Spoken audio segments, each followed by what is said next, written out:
పొద్దున ఇంకొకరు కూడా అంటారు.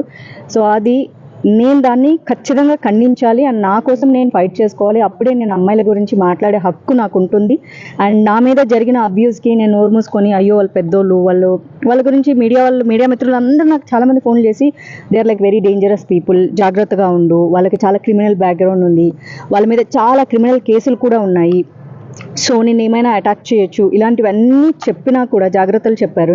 సో నిన్న మొన్న ఇంటర్వ్యూకి వెళ్ళినప్పుడు కూడా నాకు సేమ్ చెప్పారు, జాగ్రత్తగా ఉండు, they are very dangerous people అని. సో అంత డేంజరస్ పీపుల్ ఉన్నప్పుడు సో మాధవీల తన అమ్మాయి నోరు మూసుకొని సైలెంట్గా ఉంటే రేపు పొద్దున అసలు ఆడపిల్లలు మీరు ధైర్యంగా ఉండని చెప్పారు రైట్ నాకు లేని కారణంగా. సో అది నాకు నేను ఛాలెంజింగ్గా తీసుకొని సో కమిషనర్ గారికి కంప్లైంట్ చేయడం జరిగింది.